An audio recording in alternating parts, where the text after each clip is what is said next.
Salut tout le monde, c'est Raito, on se retrouve pour la review du chapitre 342 de Black Clover, chapitre vraiment très cool.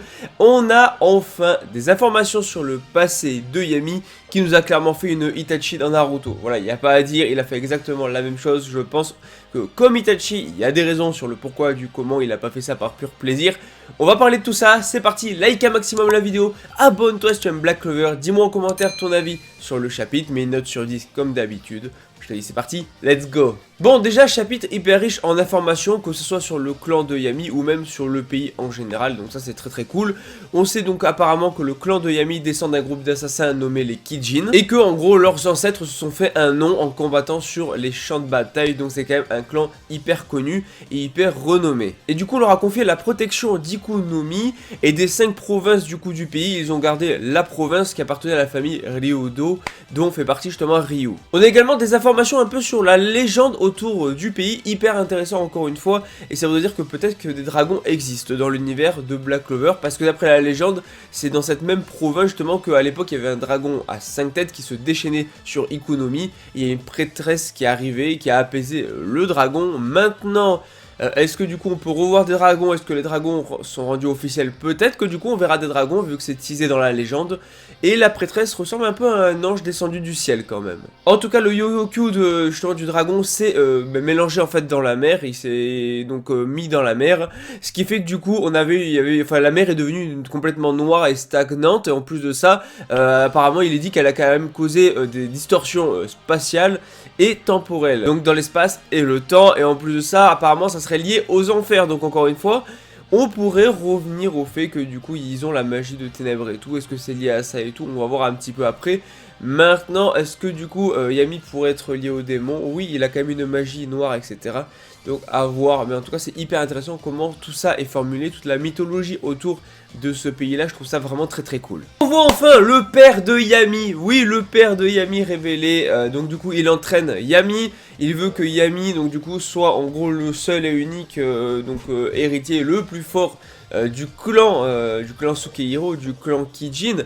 Donc du coup hyper intéressant, le père qui va l'entraîner, donc il va le maltraiter un petit peu. Le père est un gros enfoiré, voilà, on le dit, le père de Yami est un bel enfoiré, c'est un truc de fou. Enfin bref, en tout cas il pense que Yami est quand même plus fort que le fils du shogun. Mais le père est une ordure incroyable parce que justement la fille est là, Ichika, la sœur de Yami, et pour lui voilà c'est un déchet qui peut pas se battre, qui a peur de la mort, et en gros voilà cette fille n'aurait jamais dû naître, et il veut carrément frapper, voire tuer sa propre fille. Heureusement Yami est là pour la protéger parce que le gars est complètement fou. Bon, Yami du coup ça le gave, il va partir pêcher, mais le père est complètement taré. En tout cas on a Yami qui pêche. Bon forcément la pêche c'est un peu compliqué parce que maintenant l'eau elle est pleine de sang de dragon à 5 têtes et du coup c'est un peu chelou. Il pêche de drôles de poissons, tout ça à moitié comestible. Et donc du coup on a Ryudo, notre fameux Ryu qui va débarquer. Franchement très cool. En plus justement il va nous montrer un peu son idéologie. Déjà bon on savait qu'ils étaient amis Yami et lui. Mais surtout en plus de ça il va un peu parler de son idéologie où justement lui en fait il s'en fout, il se soucie pas de combien ils ont de Yoryuku. A priori je sais pas si c'est lié, je crois que c'est la puissance, un truc comme ça. Mais en gros il se soucie pas du tout de ça. Enfin lui il veut un monde en fait égal. En fait il a un peu le même objectif qu'avait Julius à l'époque ou même qu'à Asta. Un monde où il n'y a pas d'inégalité et tout le monde peut vivre sur un pied même d'égalité. Que tout le monde vive ensemble, rit ensemble, etc. Et Yami le dit, c'est un peu too much, c'est un peu trop noble comme rêve, il y a peu de chances que ça arrive, mais c'est un rêve en tout cas que Yami aime bien à ce niveau-là. Mais va venir enfin le drame. À l'âge de 13 ans, Yami a littéralement massacré son propre père et tout son clan. On voit Yami avec son katana rempli de sang, regard noir, du sang partout. Tout le monde qui est mort. Mais c'est une masterclass à Yami. Le GOAT a massacré son clan. Alors oui, c'est une big référence, je pense, à Itachi dans Naruto. Hein. Voilà, Itachi qui a massacré son clan. Et je pense que tout comme Itachi, il avait une bonne raison. Soit il n'était pas maître de lui-même, c'est lié aux démons qui ont pris un peu plus possession de son corps ou je ne sais quoi.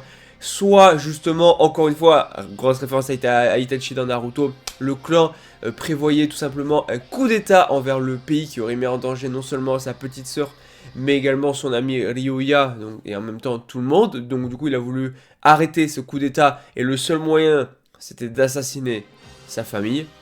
Donc c'est exactement ce qu'il a fait.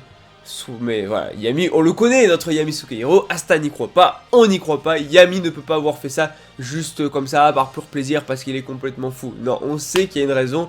On le connaît, Yami, depuis le temps. On sait qu'il n'est pas comme ça.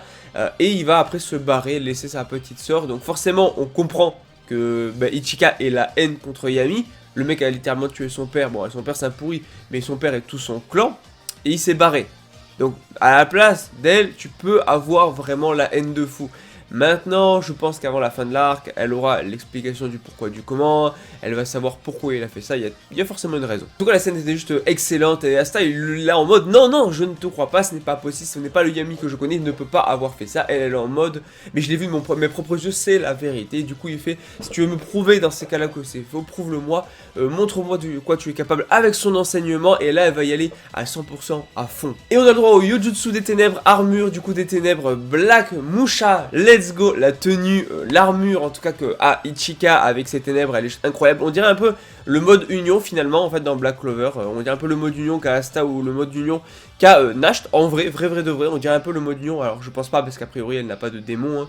C'est juste sa magie de ténèbres, mais peut-être que finalement avec une magie de ténèbres tu peux avoir quelque chose de proche du mode union, vu que la magie des ténèbres, le mode union c'est lié au démon et la magie des ténèbres est liée au démon aussi.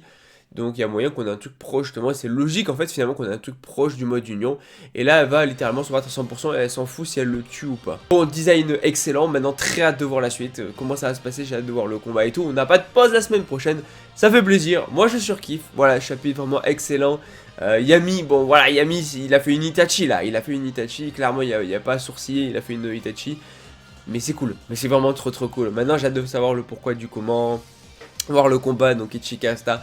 Tout ça, ça va être cool. Bon, en tout cas, n'hésite pas bien sûr à liker la vidéo si jamais elle te plaît, à t'abonner si tu aimes tout simplement Black Clover, cette chaîne est faite pour toi, on en parle ici chaque semaine. Et bien sûr, un commentaire, une note sur 10, moi je te dis à la prochaine. Allez, ciao tout le monde.